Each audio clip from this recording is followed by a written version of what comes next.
चलिए, आज बात करते हैं आर्नोल्ड बेनेट के एक कमाल के आइडिया के बारे में। ये आइडिया हमें सिखाता है कि हम अपने दिन के 24 घंटों के मालिक कैसे बन सकते हैं। तो शुरू करें। बेनेट की शुरुआत ही एक बहुत दमदार सोच से होती है। वो कहते हैं कि समय ही असली बराबरी है।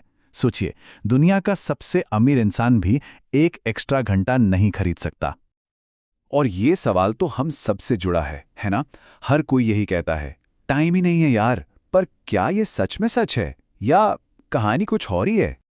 तो बात ये नहीं है कि हमारे पास कितना टाइम है, बात यह है कि हम उसे देखते कैसे हैं और इस्तेमाल कैसे करते हैं। असली खेल तो यहीं पर है। इसको ऐसे समझिए, जैसे हर सुबह आपके बैंक अकाउंट में 86,400 सेकंड्स जमा हो जाते हैं और जो भी आप उस दिन खर्च नहीं कर पाए वो रात होते ही गायब, हमेशा के लिए।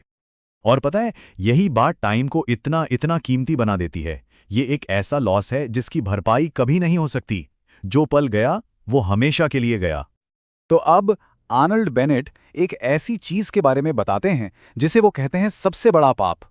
और ये कोई छोटी मोटी बात नहीं है, उनकी नज़र में ये आज की सबसे बड़ी प्रॉब्लम है। और यहाँ एक बहुत ही मज़ेदार या कहूँ तो अजीब सी बात है। अगर हमारे पैसे खो जाएं तो हमें कितना दुख होता है ना, लेकिन जब हमारा टाइम बर्बाद होता है तो हमें ज़रा भी अफसोस नहीं होता, जबकि टाइम तो पैसे से कहीं ज़्यादा कीमती है। तो बेनेट के हिसाब से ये सबसे बड़ा पाप क्या है? ये है वो बर्बादी जो हम बिना सोचे समझे करते हैं, जब हम अपनी आदतों के गुलाम बन जाते हैं, अपने दिमाग के मालिक नहीं। ये वो टाइम है जो बस रेत की तरह हमारी उंगलियों से फिसल जाता है। तो ठीक है, प्रॉब्लम तो समझ आ गई, पर इसका सोल्यूशन क्या है? अच्छी बात यह है कि इसके लिए पूरी जिंदगी को बदलने की जरूरत नहीं है। बेनेट एक बहुत ही सिंपल और प्रैक्टिकल तरीका बताते हैं, और वो सोल्यूशन है सिर्फ 90 मिनट। जी हाँ, हमारा मकसद है दिन के उस हिस्से को वापस पाना जिसे हम अक्सर बिना कुछ सोचे ही गंवा देते हैं, खास तौर पर काम के बाद वाला समय। तो इसे करना कैसे है? प्रोसेस बहुत ही सीधा साधा है। सबसे पहले तो ईमानदारी से ये देखिए कि शाम का वक्त जाता कहाँ है। फिर उन एक्टिविटीज को पहचानिए जो सिर्फ आदत में हो रही हैं, किसी इरादे से नहीं। और बस फिर उस टाइम को सचेत रूप से अपने पर्सनल ग्रोथ के लिए लगा दीजिए। चलो, अब हमने टाइम तो निकाल लिया, पर अब सवाल यह है कि इस टाइम का करना क्या है? क्योंकि टाइम ढूंढना तो बस पहला स्टेप है, उसे सही से इस्तेमाल करना दूसरा। बेनेट इसे एक तरह की दिमागी कसरत मानते हैं। और ये एनालॉग बहुत कमाल की है।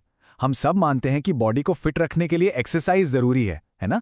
तो फिर हमारे दिमाग का क्या? उसे भी तो तेज और हेल्दी रहने के लिए रोज ट्रेनिंग चाहिए।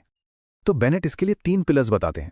पहला, जानबूझकर पढ़ना ताकि नए आइडियाज मिलें। दूसरा, गहराई से सोचना ताकि वो आइडियाज आपस में जुड़ें।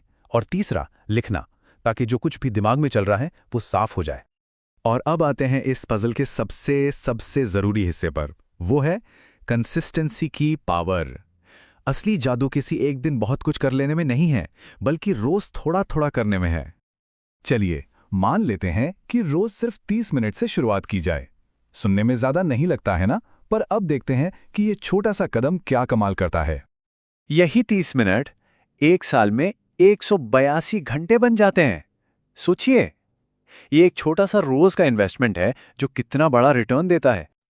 और 182 घंटों में क्या कुछ नहीं हो सकता? एक नई स्किल सीखी जा सकती है, एक किताब लिखी जा सकती है, या अपनी लाइफ का कोई हिस्सा पूरी तरह से बदला जा सकता है। सारी ताकत छोटे छोटे लगातार किए गए एफर्ट्स में ही है। तो असली बात यह है कि हमें रूटीन को जेल की तरह नहीं देखना चाहिए। असल में ये वो टूल है जो हमें आज़ाद करता है आलस से, ध्यान भटकने से और बिना सोचे समझे जीने की आदत से।